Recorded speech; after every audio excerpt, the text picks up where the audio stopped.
Hi there friends, and welcome to my channel. Today I'm going to show you a piece that I've been working on for my dad for his birthday. He really likes nature, he really likes deer, he likes anything like that. So as you can see, I was trying to just, do something simple. We started here. It's more illustrative than I thought he'd like. So then I tried to get it to be more realistic. And you can see my progress on that. And everything was going great here until I did my thumbnail for the piece. And then this little guy was born. And I absolutely love him. And I figured that my dad would like something more in my style, so I'm going to transfer this onto my wooden plank here, and let's go.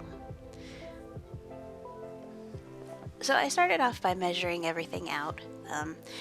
Nature doesn't have to be perfect, nothing has to be, but those symmetry lines though, I have to have that or I am not going to be able to function. So here I am just using my ruler and my circle maker to try to get the layout of where I wanted his head to go, where I want the sun to go.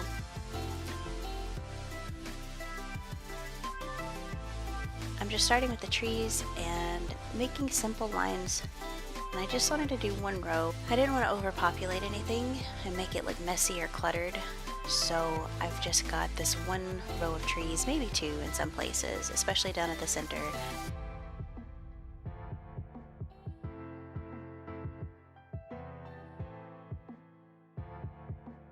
Sketching things out always helps me. I'm never going to be one of those people that can just rush into something with ink or paint of any kind and just be able to make something happen.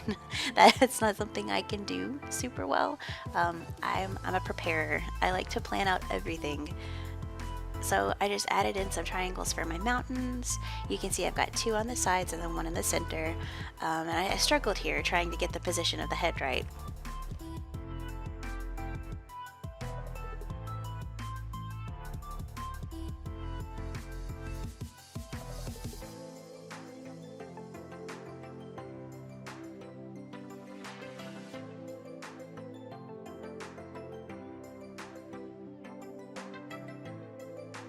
I find that it's really important to be able to, express how you feel through art. Don't think you have to make something a certain way. I was really pressured because I thought my dad would like something that was more realistic. He'd like something that he likes to do. He likes to paint landscapes and things like that. So for some reason, I don't know why, but I was thinking he wouldn't like this unless it was realistic. But then whenever I was doing that thumbnail and found that goofy little deer, I was like, no, he's gonna like something more if it's more from me, more my style, something that I truly wanted to do.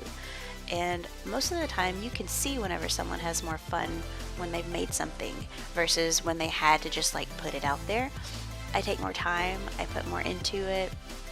So it's always important to just remember to do things in your own way and how you want to do them. I really struggled getting the ears right and lined up here. What you don't see is the like 5,000 that I erased. The antlers were also a little hard to get symmetrical, but it's nature. It doesn't have to be perfectly symmetrical, and I kept trying to tell myself that, but I just wanted to get as close as I could.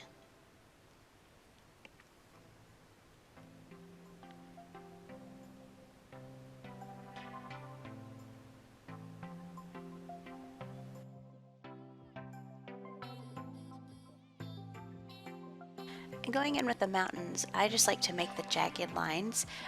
Again, nothing super realistic. I'm just going to add in one line, kind of squiggled. Not squiggled, like a jagged squiggle? I don't know, zigzaggy. That's the word. Down the center-ish to just try to make to where you see the light and the dark. So that's why I just like to keep everything simple. And so far, this is what we have. Now it's time to go in with the ink. This part always makes me nervous, and I tested a couple of different liners on this before because it is just a big piece of wood, so I knew there was a good chance that any kind of pen I wanted to use was going to just bleed. So I went with the one that I knew would bleed the least.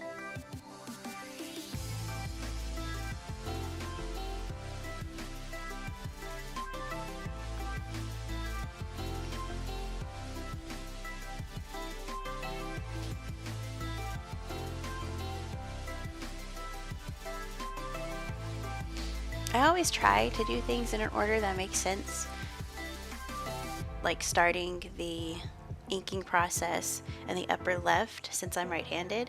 That way I don't smudge anything. A couple times in here I forget that, but then I'm extra careful with where I put my hand just to make sure I'm not rubbing it around on that ink.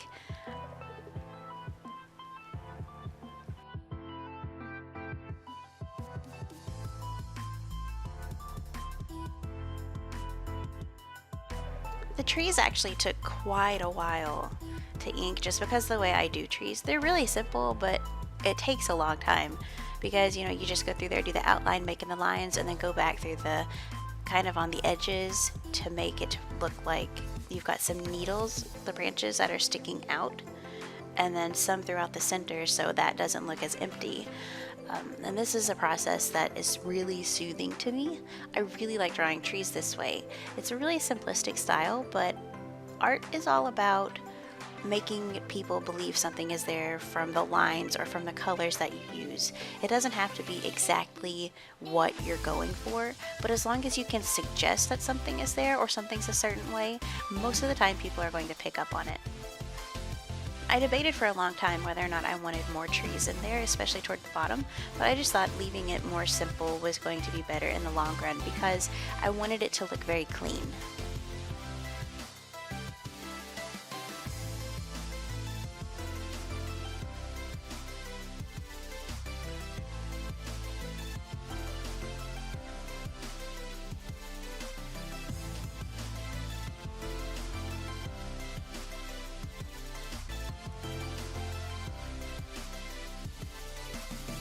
I almost forgot to add his little piece of grass in there, and I would have really been upset with myself had I not put that in. I just think it adds something to his charm. It kind of makes it a little silly, and I really like silly art, so I wanted to make sure that was there. You know that moment when you know you really goofed? Yeah, that's a lot better. I really thought I ruined this just by simply putting the sun over top of that mountain when I didn't want it there, but I went in with some sandpaper because this is just on a plank of wood and I was able to take that off, thankfully. Here I just wanted to go back through the piece and darken up some of the lines, especially here on the antlers. I just wanted to add some more line weight and dimension to make it pop off of the wood a little, and the ink was running in some places just a little bit more than I liked, so for some reason I thought going back over it would help the situation. But in some places it actually did help, in some places not so much. But the end result was something that I definitely was happy about, so I'm glad I went back in and had that silly thought.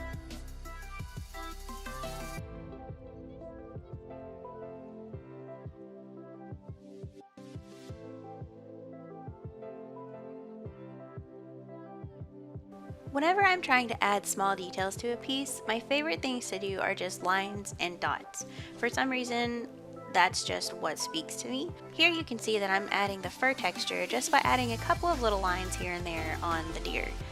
It's really easy to overdo, so I was trying to keep that in mind. Then I just wanted to add the dividing lines on the mountains so you can see which part's in shadow and which part is being hit with the light.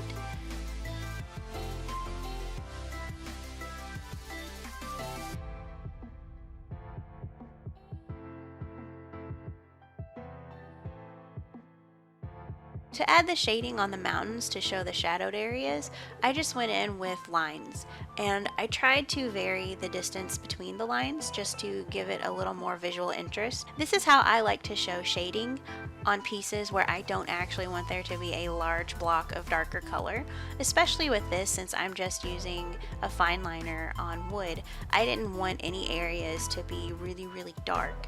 I wanted that wood texture to still be able to show through, so that's why I decided to go in with the lines here.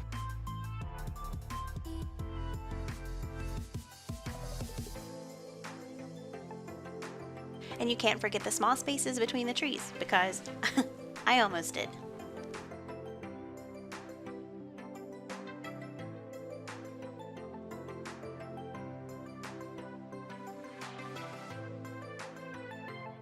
And here I go back in again, adding some more line weight to some places, darkening up that dividing line just so it has a little bit more contrast than the no contrast to the left and the lines to the right. This time I didn't mess up when doing the sun, so yay me!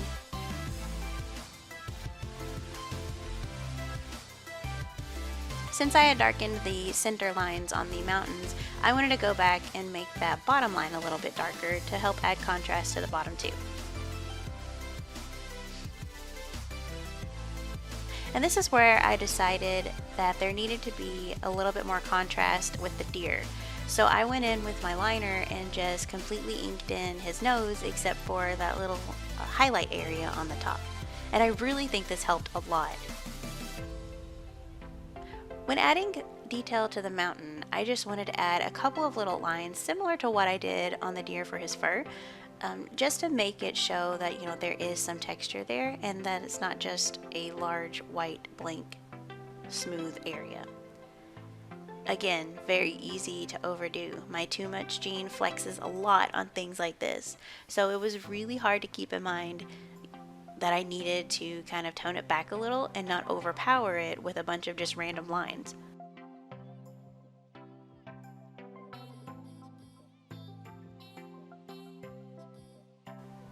And here we have it. This is my finished piece, and I'm really excited to show my dad. He still hasn't got to see it yet, but I think he's going to love it. I really wanted to name him, so the name that just kept popping in my head was Linus, so I think that's what I'm going to go with. Usually when I'm trying to name something, the first thing that comes in my head is what I use, because then I can't get it out. Thank you all for tuning in to watch me today draw this for my dad. I really hope he likes it, and I really hope you all enjoyed your time here with this video. So don't forget to subscribe, maybe give me a thumbs up, and I hope to see you guys next time. Bye!